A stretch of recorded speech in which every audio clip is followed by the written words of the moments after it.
Hi students, welcome to KC Botany. நாம் இந்த வீடியோல என்ன பார்க்க போறோம் அப்படினா 10th ஸ்டாண்டர்ட் தமிழ்ல பப்ளி எக்ஸாம்ஸ்க்கு மோஸ்ட் இம்பார்ட்டன்ட்டான क्वेश्चंस பார்க்க போறோம். சோ நீங்க வந்து full marks எடுக்கணும்னு நினைக்கிறீங்க அப்படினா இந்த வீடியோ வந்து skip பண்ணாம பாருங்க.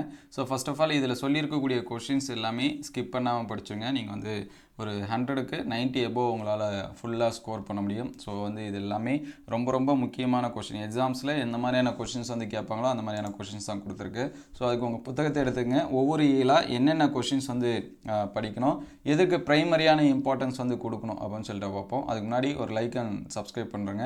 ஸோ அடுத்தடுத்த வீடியோவில் மீதி இருக்கக்கூடிய சப்ஜெக்ட்டுக்கு நம்ம வந்து கண்டிப்பாக அப்டேட் பண்ணுவோம். ஸோ அதனால் ஒரு லைக் அண்ட் சப்ஸ்கிரைப் பண்ணி வச்சுங்க.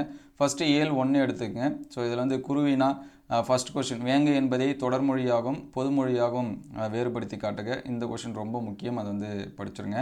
அதுக்கடுத்து 4th கொஷின், அது வந்து செகண்டரியாக இம்பார்ட்டன்ஸ் கொடுத்து படிச்சிருங்க. உறுப்புதுவும் நுண்பதுவும் காணின் பிறர்மேல் வடுக்கான் வற்றாம் கீழ். ஸோ இந்த குறப்பாவில் அமைந்துள்ள அளவிடப்பெயரை அதன் இலக்கணம் தருக. அதுக்கடுத்து ரொம்ப முக்கியமானது 5th கொஸ்டினே, தற்கால உரைநடையில் சிலையடை அமையும் நயத்திற்கு ஒரு எடுத்துக்காட்டு தருக. ஸோ இது வந்து படிச்சிருங்க. சிறுவனால பார்த்தீங்கன்னா தமிழன்னையை வாழ்த்ததற்கு காரணங்களாக பாவலேறு சுட்டுவனை அவை, அது ரொம்ப இம்பார்ட்டன்ஸ் கொடுத்து படிச்சிருங்க. அதுக்கடுத்து 4th கொஸ்டின், தமிழனார் தமிழையும் கடலையும் இரட்டொரு மொழியும் பாங்கினை விளக்குக.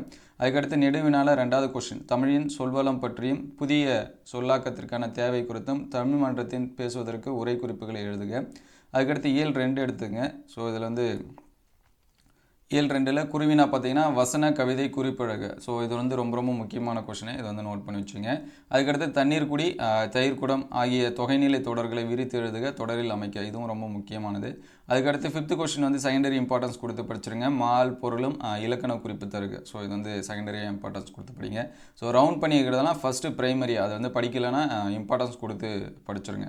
மழை நின்றவுடன் புலப்படும் காட்சியை வர்ணித்து எழுதுக. ஸோ அதை வந்து நோட் பண்ணி வச்சுங்க. அதுக்கடுத்து நெடுவினால் பார்த்தீங்கன்னா புயலிலே ஒரு தோணி கதையில் இடம்பெற்றுள்ள வர்ணனைகளும் அடுக்கு தொடர்களும் ஒலிகுறிப்பு சொற்களும் புயலில் தோணி படும்பாட்டை எவ்வாறு விவரிக்கின்றன, அது வந்து படிச்சிருங்க. அதுக்கடுத்து பார்த்தீங்கன்னா இயல் 3.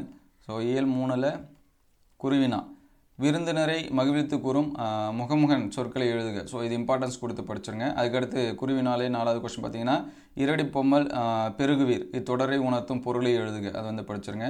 அதுக்கடுத்து சிறுவினா பார்த்தீங்க அப்படின்னா கூத்தனை கூத்த நாற்றுப்படத்திலே கூத்தராற்றுப்படை எவ்வாறு காட்டுகிறது. இது நிறைய எக்ஸாம்ஸில் நீங்கள் வந்து பார்த்துக்கலாம், காலாண்டு அரையாண்டு இது எல்லாமே கேட்டிருப்பாங்க.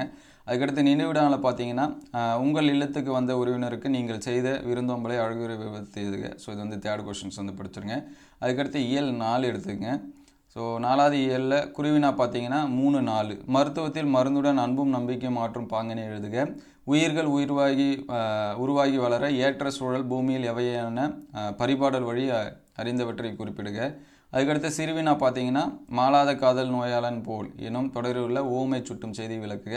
இதில் 2வது கொஸ்டின் செகண்டரி இம்பார்ட்டன்ஸ் கொடுத்து படிச்சிருங்க. இன்றைய அறிவியல் கண்டுபிடிப்புகள் மனிதனை மேம்படுத்துகின்றனவா என்பது குறித்து சிந்தனைகளை முன்வைத்து எழுதுக. அதுக்கடுத்து நெடுவினா, இதில் பார்த்தீங்கன்னா அறிவியலாளர் ஸ்டீஃபன் ஹாங்கியுடன் விண்வெளி பயணம். இது வந்து ரொம்ப முக்கியமானது, இது ரிப்பீட்டடாக கேட்கக்கூடிய கொஷின்ஸு. அதுக்கடுத்து இயல் 5 எடுத்துங்க. இதில் குருவினா பார்த்தீங்கன்னா 2வது கொஷின், செய்த கும்பி பாவலரின் கல்வி பற்றிய கருத்தினை முழக்கு தொடர்களாக்குக. அதுக்கடுத்து 3rd கொஸ்டின், அமர்ந்தான் பகுபத உறுப்பு இலக்கணம் தருக. ஸோ இது வந்து செகண்டரி இம்பார்ட்டன்ஸ் கொடுத்து வச்சுங்க. டிக் பண்ணியிருக்கிறது எல்லாமே செகண்டரியாக படிங்க, ரவுண்ட் பண்ணிக்கிறது ப்ரைமரியாக ஃபஸ்ட்டு கம்ப்ளீட் பண்ணிடுங்க. படிக்காமல் இருந்தீங்கன்னா படித்து முடிச்சிருங்க. மன்னன் இடைக்கானார் என்ற புலவனுக்கு சிறப்பு செய்தது ஏன், விளக்கம் தருக. அதுக்கடுத்து முயற்சி திருவினையாக்கும், முயற்சியின்மை இன்மை புகுத்திவிடும், அந்த குறப்பாவில் இருக்கக்கூடிய பொருள்கோளின் வகையை சுட்டி விளக்குக.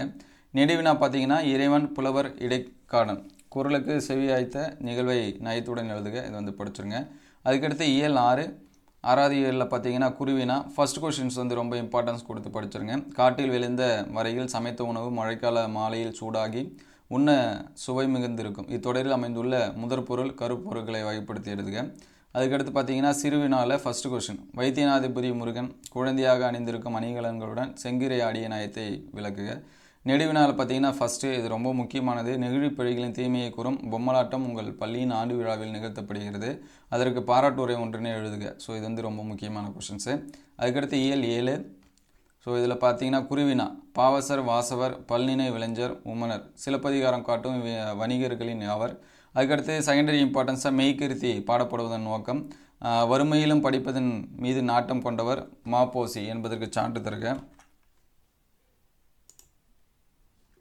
ஸோ இதில் பார்த்தீங்கன்னா புறந்தணிகள் எதிரெத்திணிகளை அட்டவணைப்படுத்துக இது வந்து படிச்சிருங்க 1 and 4 வந்து இம்பார்ட்டன்ஸ் கொடுத்து பாருங்கள். அதுக்கடுத்து முதல் மழை விழுந்ததும் என்னவெல்லாம் நிகழ்வதாக கூப்பாரா கவி பாடுகிறார். சிறுவினால ஃபஸ்ட் அண்ட் செகண்ட் வந்து செகண்டரி இம்பார்ட்டன்ஸ் கொடுங்க. இந்த மூணாவதாக ரவுண்ட் பண்ணி இருக்கக்கூடிய கொஷின் ரொம்ப முக்கியமானது. தலையை கொடுத்தேனும் தலைநகரை காப்போம் இடஞ்சுட்டி பொருளுக்கு அது வந்து பிரைமரியாக படிச்சிருங்க. நெடுவினால தேர்ட் கொஷின் சிலப்பதிகாரம் மறுவூர்ப்பாக்க வணிக விதிகளை இக்கால வணிக வளாகங்களோடும் அங்காடிகளோடும் ஒப்பிட்டு எழுதுக இது வந்து ரொம்ப முக்கியமான கொஷின்னு. அதுக்கடுத்து இயல் 8 வந்துருங்க. இயல் 8ல் குருவினால் பார்த்தீங்கன்னா 2வது கொஷின் குறுவெண்பாவின் இலக்கணத்தை எழுதி எடுத்துக்காட்டு தருக. அதுக்கடுத்து 3வது கொஷின் குறிப்பு வரைக அவையம். 4வது கொஷின் கால கழுதை கட்டரம்பந்தும் கவிஞர் செய்வது யாது. ஸோ இது வந்து ரொம்ப முக்கியமானது. சிறுவினால் பார்த்தீங்கன்னா 1 and 2 சங்க இலக்கியங்கள் காட்டும் அறங்கள் இன்றைக்கும் தேவையானவை என்பதற்கு சில எடுத்துக்காட்டுகள் தருக. ஆசிரிப்பாவின் பொது இலக்கணத்தை எழுதுக. நெடுவினால் பார்த்தீங்கன்னா பள்ளித்திரையில் கிடைத்த பணப்பையை உறைவிடம் ஒப்படைத்ததையும் அதற்கு பாராட்டு பெற்றதையும் பற்றி வெளியூரில் இருக்கும் உறவினர் ஒருவருக்கு கடிதம் எழுதுக. அதற்கடுத்து இயல் 9. ஸோ இதில் பார்த்தீங்கன்னா ஃபஸ்ட்டு கொஷின் தீவகாணியின் வகைகள். அதுக்கடுத்து 4th கொஷின் அன்பும் அறனும் ஒரு தாயின் இல்வாழ்க்கை பண்பும் பயனும் அது. இந்த குறளில் இருக்கக்கூடிய அணியோட இலக்கணம் கேட்டிருக்காங்க, அதை வந்து படிச்சிருங்க. அதுக்கடுத்து வாழ்வில் தலைக்கணமே வாழ்வு என்று நாகூர் ரூமி யாருடைய வாழ்வை குறித்து கூறுகிறார், அதை படிச்சிருங்க. அதுக்கடுத்து சிறுவினால் பார்த்தீங்கன்னா கவிஞர் தரம் கூற விரும்பும் கருத்திற்கு ஏற்றவாறு தற்குறிப்பேற்ற அணியை அமைவதை எடுத்துக்காட்டுடன் விளக்குக. நெடுவினால் பார்த்தீங்கன்னா ஜெயகாந்தன் நினைவு சிறுபதிரை வார இதழ் 1 வெளியிட இருக்கிறது, அதற்கான சுவரோட்டியை வடிவமைத்து அளிக்க. அழகிர் சாமின்னு ஒருவன் இருக்கிறான், இது ரொம்ப முக்கியம். சிறுகதையில் மனிதத்தை வெளிப்படுத்தும் கதை மாந்தர் குறித்து எழுதுக. ஸோ இந்த ரெண்டு வேணால் படிச்சிட்டிங்கன்னா ஃபஸ்ட்டு கொஷினும் இம்பார்ட்டன்ஸ் கொடுத்து படிங்க. இதெல்லாமே படித்து முடிச்ச பிறகு ஸோ மோஸ்ட்லி எக்ஸாம்ஸ்க்கு ப்ரிப்பேர் பண்ணும்போது இந்த கொஷின்ஸ் எல்லாமே ப்ரைமரியாக இம்பார்ட்டன்ஸ் கொடுத்து படிங்க. அடுத்தடுத்த வீடியோவில் மீதி இருக்கக்கூடிய சப்ஜெக்ட்டுக்கு வந்து அப்டேட் பண்ணுவோம். ஸோ இந்த கொஷின்ஸ் எல்லாமே எந்த அளவுக்கு ஹெல்ப்ஃபுல்லாக இருக்குது அப்படின்னு சொல்லிட்டு கமெண்ட் பண்ணுங்கள். இது வரைக்கும் நம்ம சேனலில் சப்ஸ்கிரைப் பண்ணாமல் தான் சப்ஸ்கிரைப் பண்ணுறேங்க. நம்மளுடைய WhatsApp group and Telegram channel எல்லாமே டிஸ்கிரிப்ஷன் லிங்க்கில் இருக்குது, அதில் வந்து ஜாயின் பண்ணிங்க. ஸோ அடுத்தடுத்த வீடியோவில் மோஸ்ட் இம்பார்ட்டன்ட் கொஷின்ஸ் எல்லாமே அடுத்தடுத்த வீடியோவில் நம்ம வந்து அப்டேட் பண்ணுவோம். உங்களுக்கு எந்த சப்ஜெக்ட்டுக்கு வந்து ப்ரைமரியாக வேணும் அப்படிங்கிறத வந்து கமெண்ட் பண்ணுங்கள். ஸோ அடுத்தடுத்த வீடியோவில் மீதி இருக்கக்கூடிய சப்ஜெக்ட்டுக்கு வந்து அப்லோட் பண்ணுவோம். ஸோ தேங்க்யூ ஃபார் வாட்சிங்.